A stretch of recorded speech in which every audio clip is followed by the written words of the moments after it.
dia. Hoje nós chegamos à nossa quarta aula, finalmente, sobre os atributos de Deus. Esse mês que foi dado para nós, mulheres, aqui da igreja, a responsabilidade, de certa forma, um privilégio também, de ministrar as aulas da EBD. E para iniciar, eu vou fazer aqui um breve resumão. Hoje nós estamos na quarta aula e eu vou fazer um resumão junto com vocês do que nós vimos até aqui, nesse mês de março. Então, vamos lá. Quem lembra, vamos agora trabalhar nossa memória, o que nós vimos na primeira aula. Dani não vale. Foi Lícia que ministrou a aula. Isso, ponto para Karen. Nós estudamos na aula 1, na nossa primeira aula com Lícia, sobre a personalidade de Deus. Reconhecendo que Ele deseja ser conhecido e se revela através da criação, da Bíblia e principalmente em Jesus Cristo. Foi trazido também que, apesar da corrupção pelo pecado, ainda carregamos traços da imagem de Deus em nossa personalidade, e essa imagem é restaurada por Cristo. Reconhecemos as emoções de Deus e sua ação soberana na criação, redenção e consumação de todas as coisas. Então, esse é um breve resumo da primeira aula. Eu confesso que eu não estava aqui na primeira aula, mas aí já fica a informação para vocês que todas as nossas aulas são gravadas e estão lá no nosso canal do YouTube. Se você perdeu alguma, vai lá, dá uma olhada, que as aulas foram muito boas. E na segunda aula, quem lembra? Isso aí! As vantagens de conhecer a Deus. Karen está gabaritando. Nós, na segunda aula, tivemos a oportunidade de estudar com a Kessia, o relato bíblico de 3 jovens na fornalha ardente, e através dessa história nós aprendemos os benefícios, as vantagens de conhecer a Deus profundamente.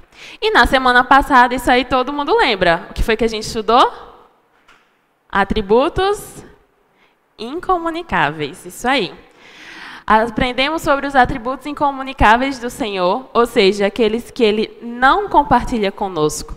Aprendemos sobre um Deus infinito, soberano, imutável, e que podemos confiar e descansar em quem Ele é.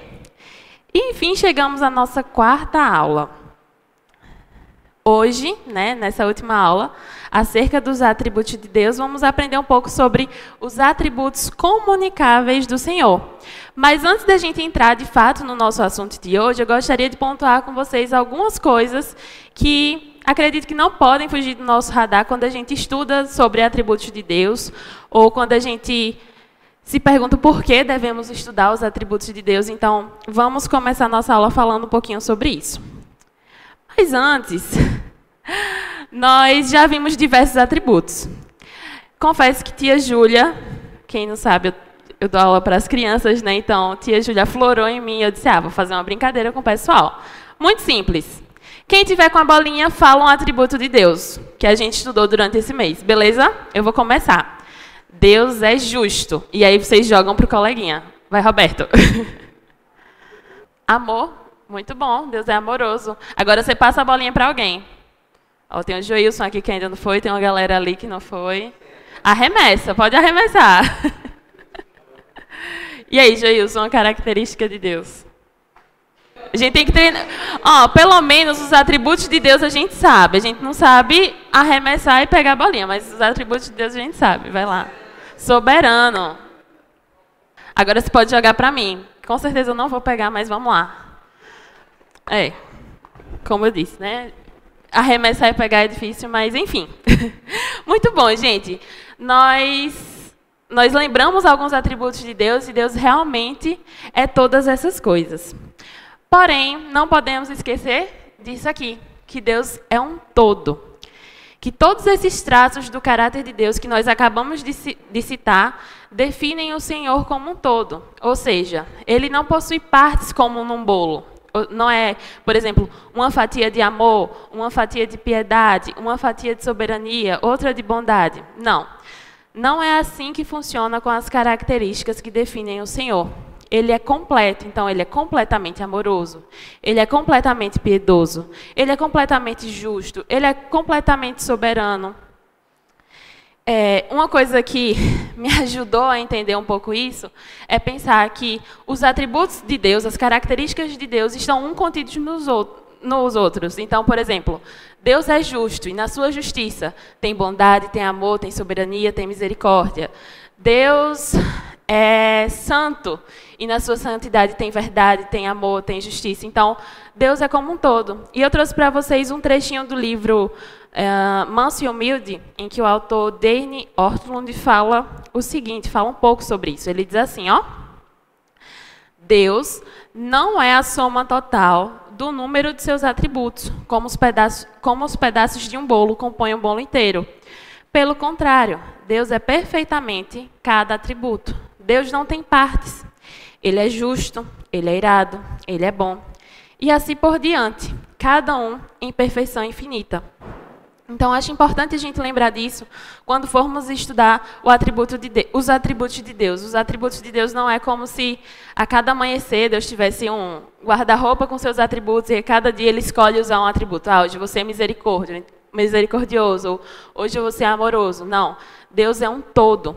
Então, isso é importante da gente lembrar.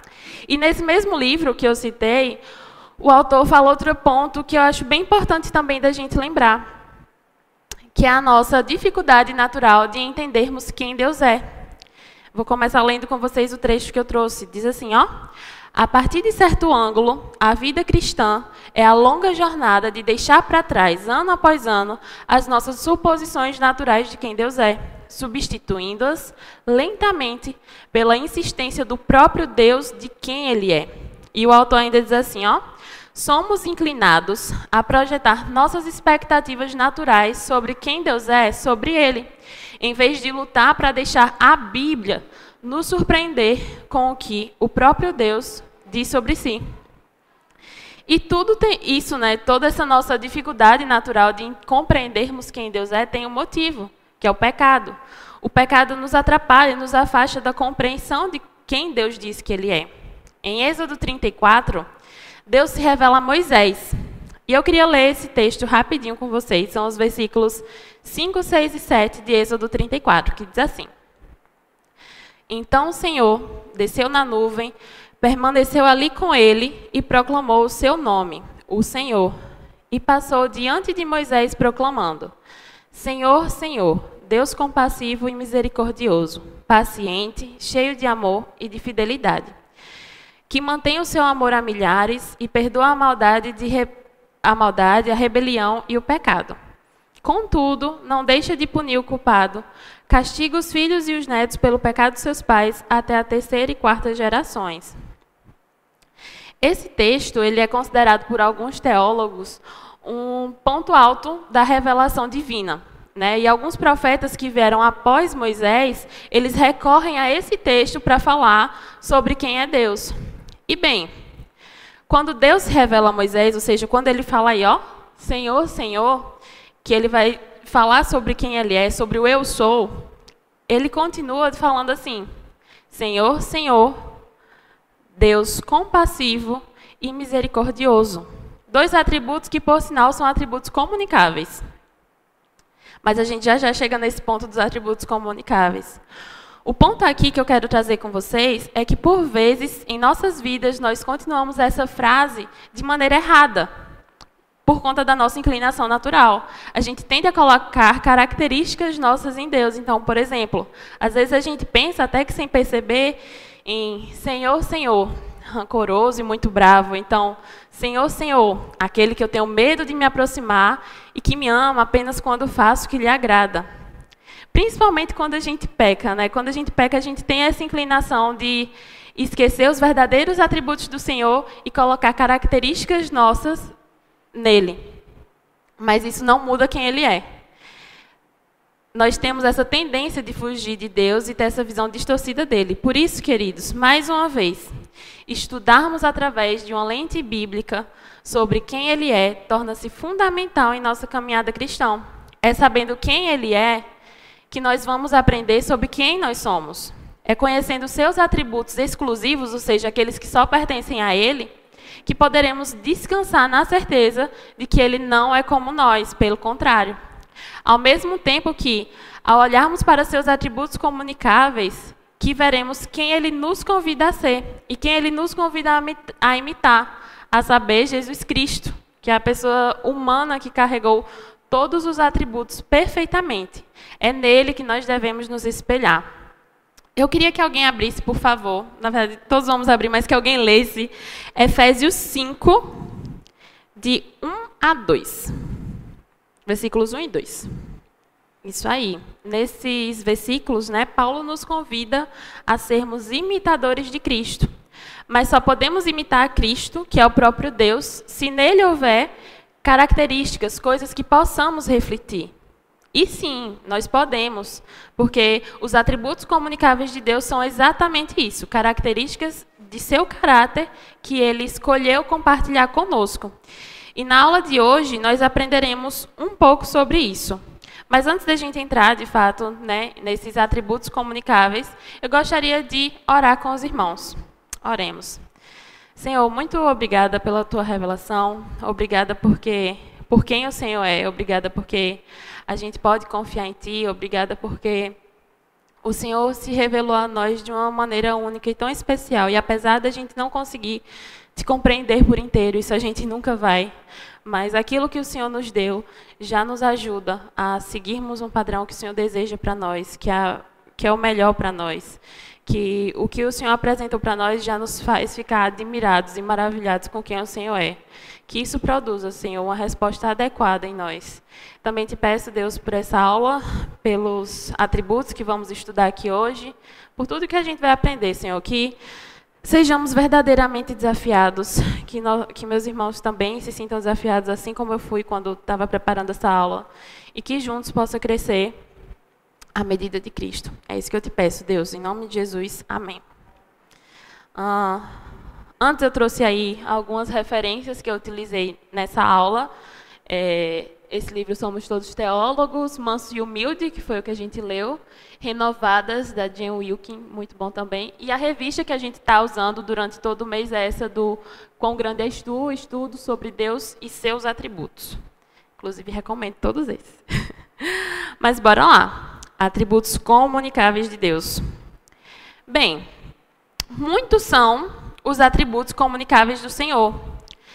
Voltando ao texto, por exemplo, que a gente acabou de ler em Êxodo 34, podemos, inclusive, destacar alguns. Eu vou pedir para... Kécio, você pode ler para a gente esses versículos, por favor? E, antes de você ler, eu gostaria que vocês observassem e pensassem quais atributos comunicáveis a gente pode ver aí nesse texto. Justo, exatamente, vocês trouxeram todos, então de parabéns. Ele fala, é uma característica dele, muito bom. E quando a gente fala dos atributos comunicáveis, é importante a gente lembrar que, de todas as criaturas de Deus, somente o homem e a mulher foram criados à sua imagem e semelhança. E possuímos alguns aspectos do nosso Criador, como, por exemplo, a capacidade intelectual, a criatividade, a gente fala. Então, a gente tem características do próprio Deus. Quando eu penso nisso, eu penso daquela frase que é comum a gente ouvir de todo filho puxa alguma coisinha do seu pai. Eu mesmo vejo características que eu puxei dos meus pais. Às vezes, o gosto musical da minha mãe, ou o jeito mais calmo do meu pai. Então, da mesma forma, é conosco e nosso Deus Pai.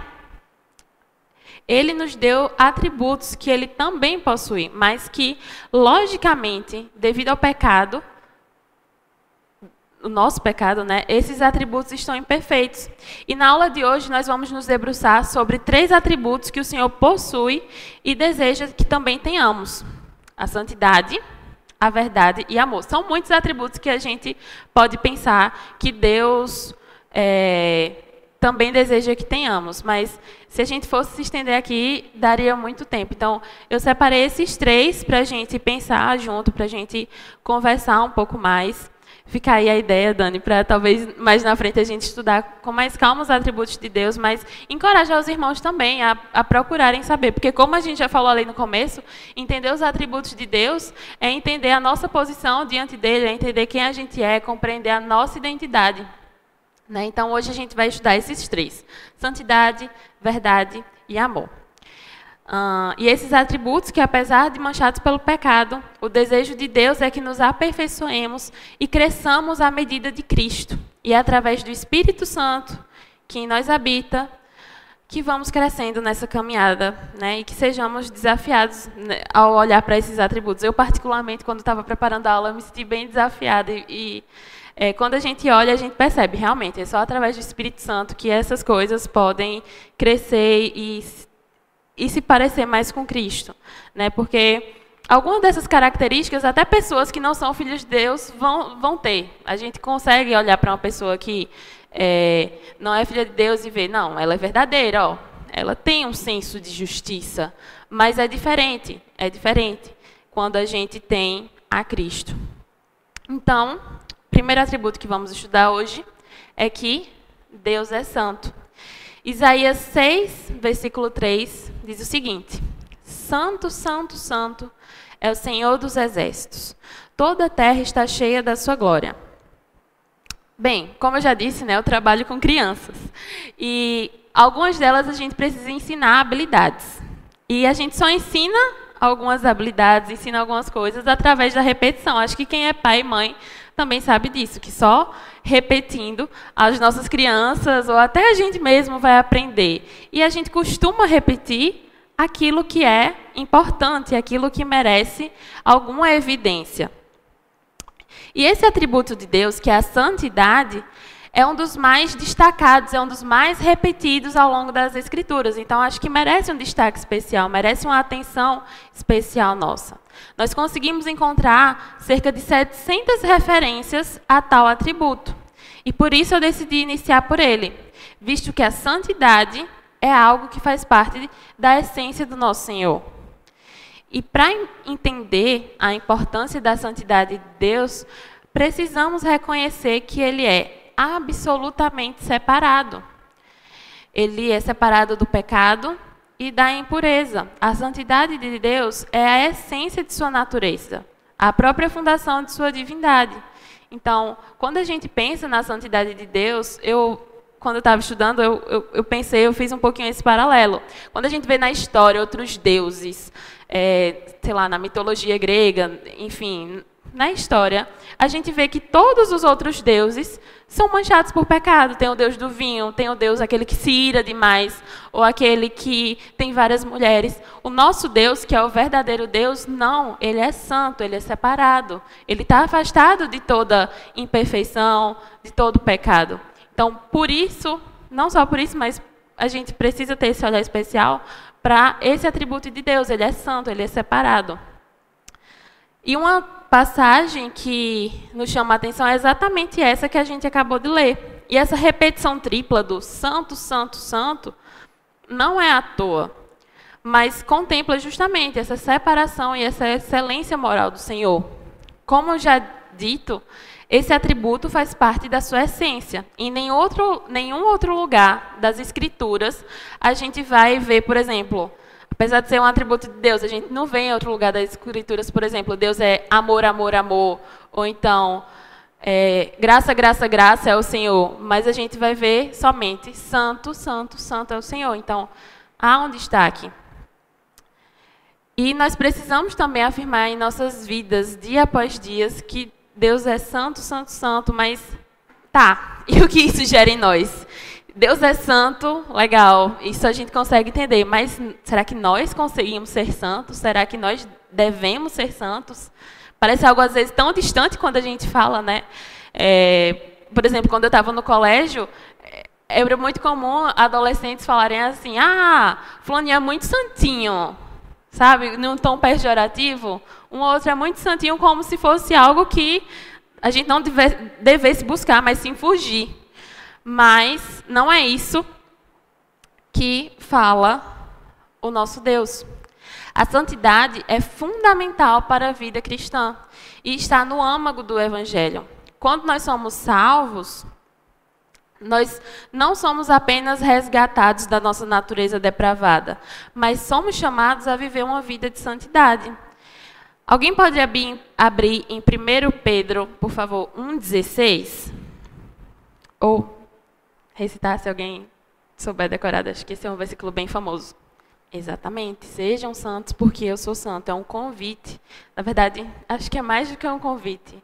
É um imperativo. Sejam santos porque eu sou santo. Deus ordena que sejamos santos. E isso requer um compromisso total com Deus. Uma consagração completa de nossas vidas a Ele. A verdadeira salvação traz consigo um desejo genuíno de sermos santos. Isso significa crescer no ódio ao pecado e buscar refletir o caráter de Deus em todas as áreas das nossas vidas. Não se trata apenas de abandonar os velhos hábitos, isso faz parte, né, do processo de salvação e de santificação, mas de nos revestirmos com a nova identidade em Cristo. E isso é muito importante, esse revestir. Quando a gente pensa nesse processo de santificação, de fato, a gente tem que se separar do pecado. Eu gosto muito da analogia do copo com água, como se o nosso copo, o copo fosse a gente estivesse ali sujo com pecado, então a gente tem que deixar esses velhos hábitos pecaminosos, a gente precisa deixar tudo aquilo que mancha e nos afasta de Deus, temos que tirar, mas aí o nosso copo fica vazio. E como é que a gente enche esse copo? Né? Então, é importante a gente ter sabedoria e buscar na lei do Senhor se encher das verdades de Cristo, se encher daquilo que Ele nos ordena, se encher de uma vida que se relaciona com Deus. Então, é realmente despir, mas também revestir da nova identidade em Cristo. Crescer em santidade implica em crescer em amor, justiça, bondade, misericórdia, graça, fidelidade, verdade. Então, quando a gente pensa nos outros atributos comunicáveis do Senhor que a gente também precisa ter, é importante a gente partir desse ponto, que a gente precisa dessa santificação. Porque no processo de santificação, a gente também vai buscar crescer nesses outros atributos do Senhor. Nesse processo também, nós aprendemos a pensar, falar e agir como Cristo em todos os momentos, em todas as circunstâncias da vida redimida que Deus nos concede. E que desafio é isso? Termos esse pensamento de, independente das circunstâncias, agir como Deus espera que a gente haja. Né?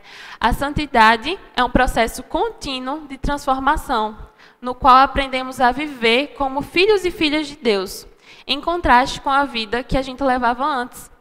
À medida que nós vamos nos aproximando de Deus e nos revestimos da nova vida que Ele nos deu, tornamos-nos cada vez mais diferentes daqueles que não conhecem a Cristo. É um processo inevitável. Isso da santidade é sermos separados para Deus. Nossa conversão afeta nossa consagração, porque é a vontade de Deus que nós sejamos santificados. Gente, até aqui está dando para entender? Tá ok? Vocês têm algum comentário, alguma dúvida? Sim. Isso, inclusive, traz a gente para o nosso próximo atributo, que é Deus é verdadeiro.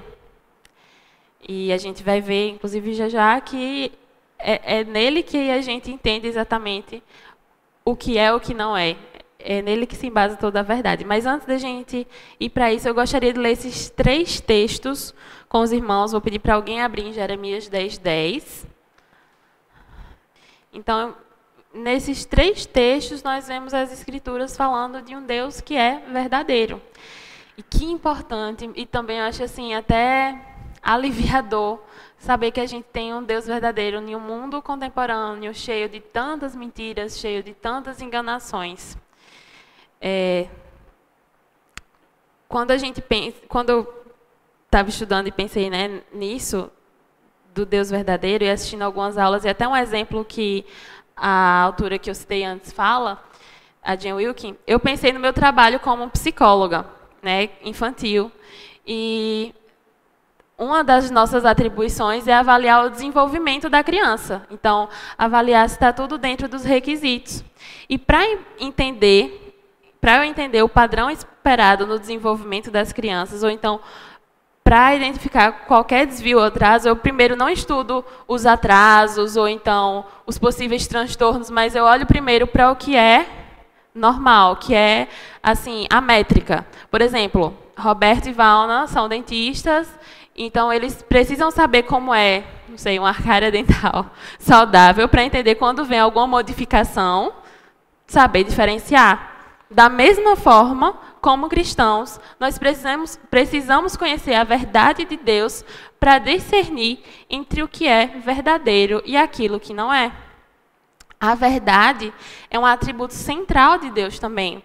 E Ele mesmo, como a gente acabou de ler, é a própria verdade.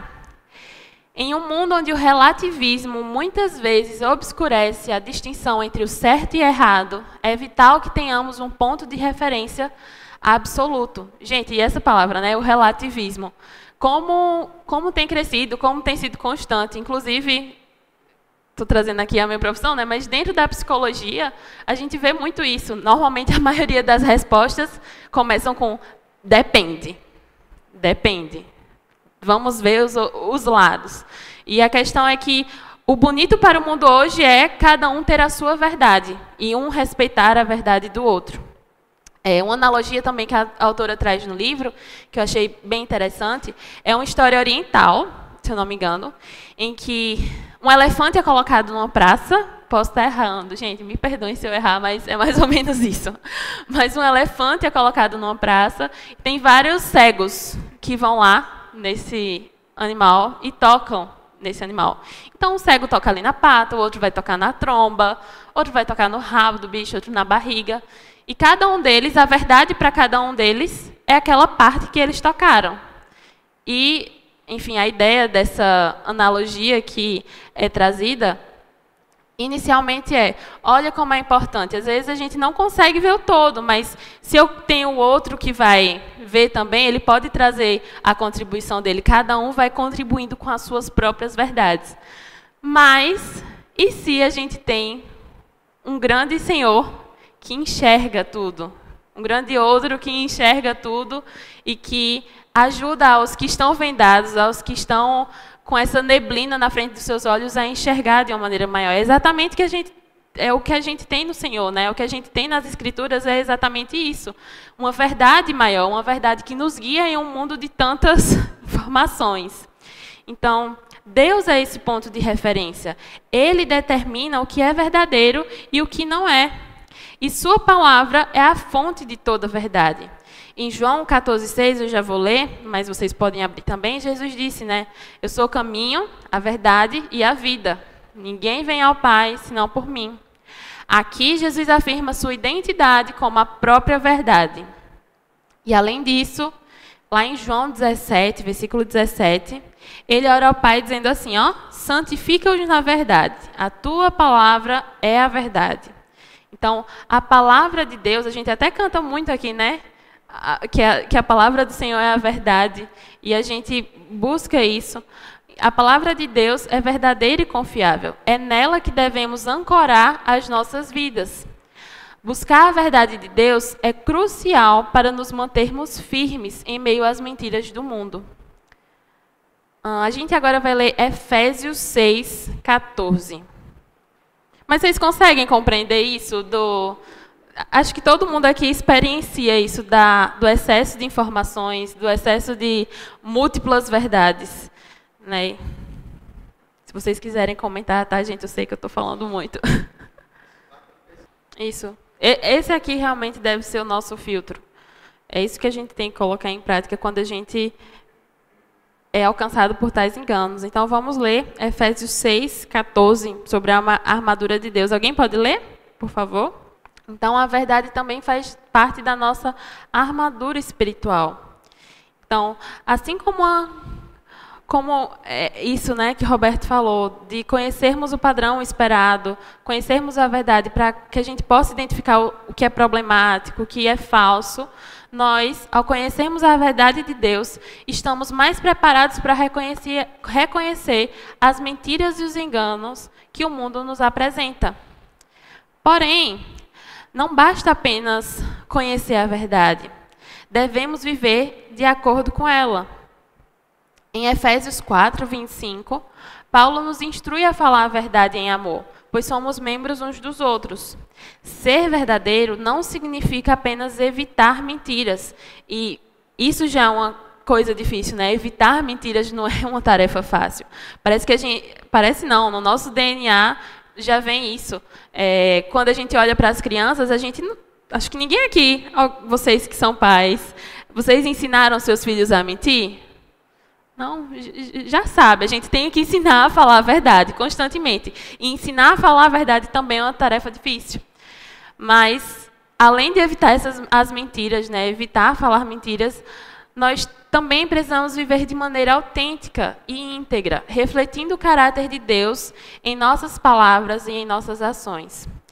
Portanto, que a gente possa buscar constantemente conhecer a verdade de Deus por meio de sua palavra e do relacionamento pessoal com Ele. Isso é muito importante. A gente se relacionar diariamente com Deus faz parte, né, desse processo de santificação, faz parte desse processo de entender qual é a verdade. Se a gente não se alimenta disso aqui, como é que a gente vai saber qual é a verdade? Como é que a gente vai saber qual é o filtro que a gente precisa usar? E eu confesso que isso, inclusive, é um desafio pessoal meu, todos nós, mas é tentador quando a gente recebe tantas coisas e tem tantas mentiras bem parecidinhas com a verdade. Acho que isso é um perigo também. Então, precisamos estar com esse filtro bem alinhado. E que a gente, vivendo conforme a verdade, a gente realmente vai buscando se parecer mais com Deus, mais com Cristo. Sobre isso, sobre esse Deus verdadeiro, sobre esse atributo, alguém quer perguntar alguma coisa, comentar? Para o nosso terceiro e último atributo que a gente vai estudar hoje. Né? Chegamos, então, ao terceiro atributo que vamos estudar, o amor de Deus. E não são poucas as vezes que ouvimos falar que Deus é amor. Tem até igreja com esse nome, Deus é amor. Talvez esse seja o atributo mais intuitivo para nós. Né? Quando criança, quem conhece aqui a musiquinha famosa, vamos cantar? Vamos cantar a musiquinha? Qual é a musiquinha? Quem lembra? 3 palavrinhas só, eu aprendi de cor. Deus é amor, tralalalalalalala. É isso aí. Mas que amor é esse que as Escrituras nos revelam? Que também pode ser algo que é confundido. Bem, primeiro vamos pensar o que esse amor não é. Esse amor que a gente se refere como atributo de Deus não é o amor romântico, como lá no filme, né, do Titanic, apesar de que está sendo uma tendência dos nossos dias, eu vejo pelo menos em algumas músicas, em algumas coisas, romantizar o amor de Deus. Tem algumas letras de algumas músicas que até quando a gente vai analisar, a gente fica, será que é esse amor que a Bíblia fala? Mas também não é um amor superficial, que usamos para nos referir a uma comida ou um gosto. Por exemplo, eu amo ir à praia, eu amo comer tal coisa. Também não é esse amor. O amor de Deus expresso na Bíblia através da palavra grega ágape. Acho que vocês já ouviram falar. E transcende a nossa compreensão humana de amor. É um amor que vai além das emoções passageiras, das expectativas de retribuição e das limitações do egoísmo. Quando olhamos para as Escrituras, encontramos inúmeras passagens que descrevem esse amor divino. Por exemplo, o apóstolo Paulo. Vamos ler lá em Romanos 5:8. Hoje, vocês nem precisam fechar a Bíblia, que a gente vai passear por ela. Estamos passeando bastante. Lá em Romanos 5:8, eu vou ler aqui, diz assim: mas Deus demonstra seu amor por nós. Cristo morreu em nosso favor quando ainda éramos pecadores. Aqui vemos que o amor de Deus é demonstrado de forma tangível, por exemplo, através do sacrifício de Jesus Cristo. Essa é a maior prova de amor, é o maior ato de amor, acho que da história da humanidade. E mesmo quando nós éramos inimigos do próprio Deus. E nós éramos também indignos de receber tal amor. Mas o amor ágape é isso, é sem olhar a quem está sendo dado, ou esperando receber algo em troca. Jesus também instrui seus discípulos, esse é outro ponto desse amor, desse atributo do amor, a amarem seus inimigos, mostrando que o amor de Deus não conhece fronteiras ou limites. Em Lucas 6:35, eu vou ler para vocês, diz assim: amai, porém, os vossos inimigos, fazei o bem e emprestai, sem esperar nenhuma paga. Será grande o vosso galardão, e serei filhos do Altíssimo, pois ele é benigno até para com os ingratos e maus. E a passagem mais conhecida sobre amor, quem chuta? Que usa nos casamentos, nos convites de casamento. 1 Coríntios 3, é isso aí. Mas ali também, apesar de ser usado nesse contexto, também descreve o amor ágape, de forma detalhada. Em 1 Coríntios 13, a gente aprende, por exemplo, que o amor é benigno, é paciente, não é invejoso, não é orgulhoso, não é egoísta, não é irritável, não é ressentido, não se alegra com a injustiça, mas se regozija com a verdade. É um amor que tudo suporta e que jamais acaba. E quando a gente olha, né, para essa referência de amor, acho que é impossível a gente não fazer a autoanálise. Será que é desse jeito que eu estou amando?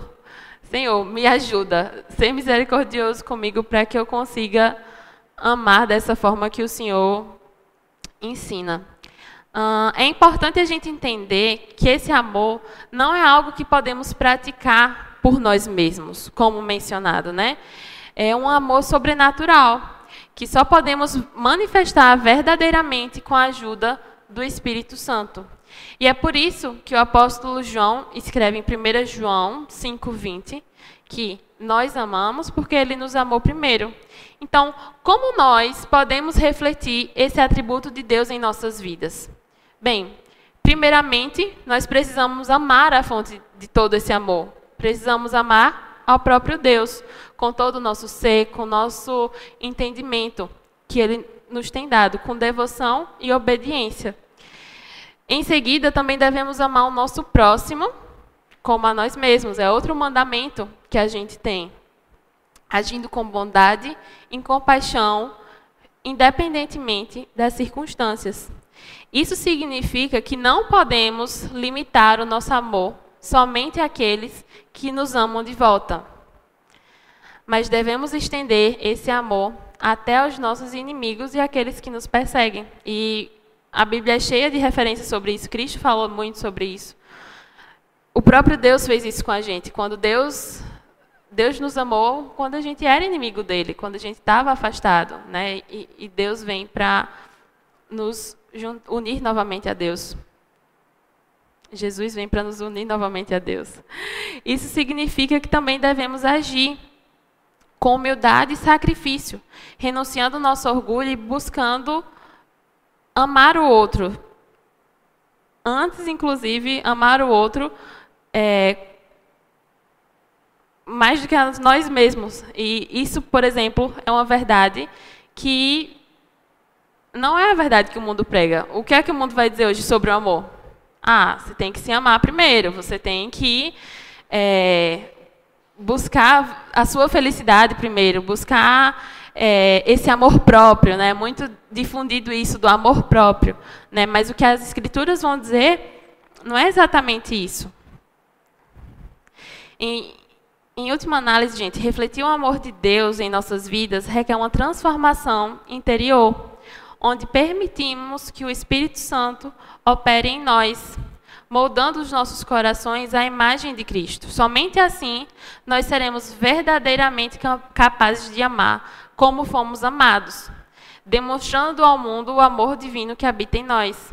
Né? Acho que entender sobre esse amor, entender como a gente foi amado por Deus, precisa gerar algo, precisa gerar essa transformação da forma que amamos, mas também como ato de amor a gente espalhar essa mensagem para outras pessoas, a gente falar para as outras pessoas sobre esse amor. Inclusive, isso tem muito a ver com o que a gente tem visto à noite em Atos. Né?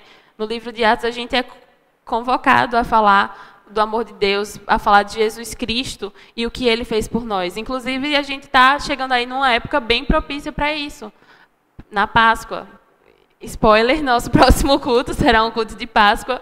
E por que não a gente convidar outras pessoas para conhecer mais desse amor? Esse amor que nos amou, esse amor que é sacrificial, esse amor que é diferente de tudo que o mundo pode oferecer. Então, que entender desse atributo de Deus nos ajude a buscar compartilhar com as outras pessoas, que gere algo em nós, que não seja só mais uma aula e conhecimento. Pelo menos quando eu estava estudando, eu estava pensando nisso. Nossa, a gente aprende tanta coisa na igreja. Talvez essa aula que eu vou dar para o pessoal, então o estudo que eu estou tendo aqui, vai ser só algo mais, mas o intuito disso tudo é que a gente realmente aprenda e coloque em nossas vidas. E realmente reflita sobre isso ao longo dos nossos dias, busque saber mais, isso aqui é só uma parte. Se a gente fosse aprofundar, a gente conhece mais e mais.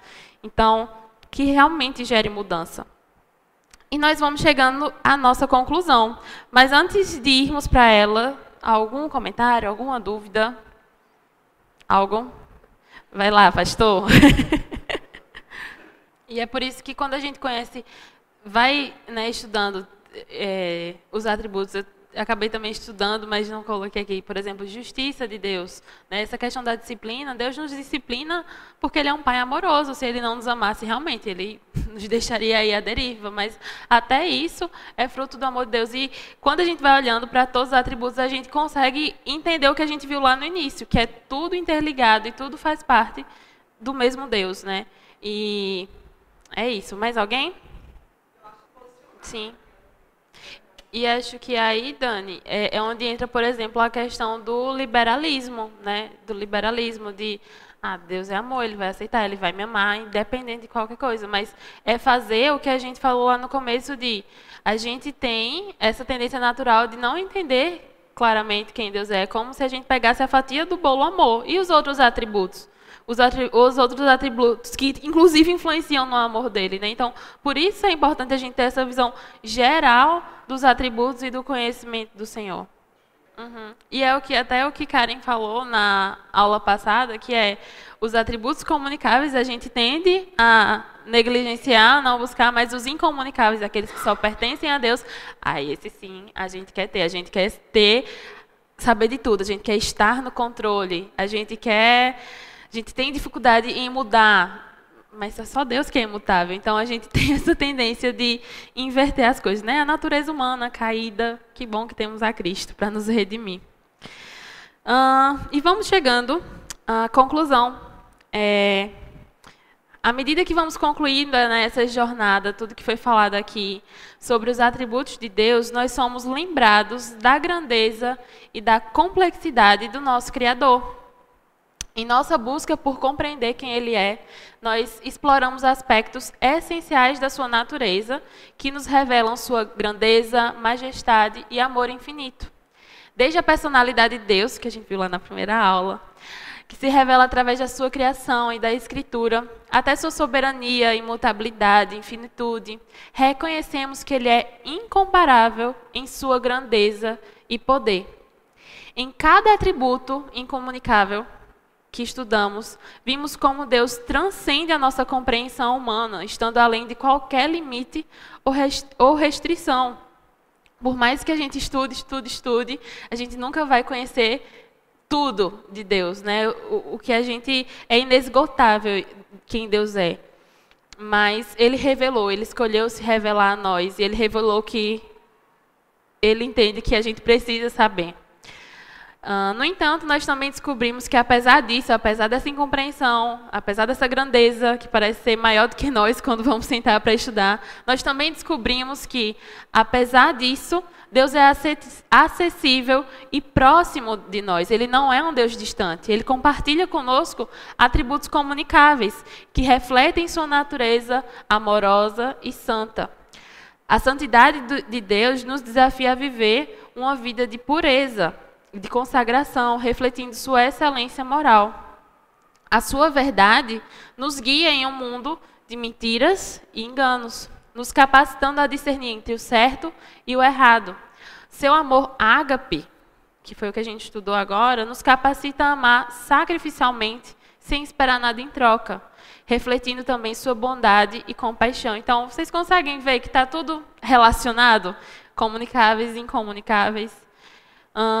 No entanto, nós reconhecemos que, devido ao pecado, nossa compreensão desses atributos muitas vezes é limitada e distorcida. somos inclinados a projetar nossas próprias expectativas sobre quem Deus é, em vez de permitir que a sua palavra nos revele sua verdadeira natureza. No entanto, através do poder transformador do Espírito Santo, nós somos capacitados a crescer em conformidade com a imagem de Cristo, refletindo o seu caráter em nossas vidas. Então, que possamos continuar buscando conhecer mais a Deus profundamente, permitindo que a sua palavra e o Espírito Santo que habita em nós nos guie dia após dia, né? E que possamos cumprir esse mandamento, né, que Deus nos traz, esse imperativo, que está lá em 1 Coríntios 11, versículo 1, que a gente leu, e vamos ler de novo. E gostaria de convidar todos vocês a lermos juntos. Vamos lá? Em uma só voz? Sede meus imitadores, como também eu sou de Cristo. Isso aí é Paulo, né, falando para os coríntios, mas é isso, Deus nos chama a sermos imitadores de Cristo. Deus nos chama a termos os atributos comunicáveis que Ele nos dá, que Ele divide conosco. E que possamos continuar, gente, nessa jornada, que é desafiador, que gera algo em nós, que nos faz refletir. E é importante essa reflexão. É através dessa reflexão, é através de sentar dia após dia, de se relacionar com Deus, que a gente vai vivendo realmente uma vida de santidade. Uma vida que nos leva a se parecer mais com Cristo. Alguma dúvida? Algum comentário? Não? Vou pedir para a Zamba orar para finalizar, então, o nosso tempo por aqui hoje. Algum aviso? 6h30 hoje, gente. Até mais tarde. Um bom descanso à tarde.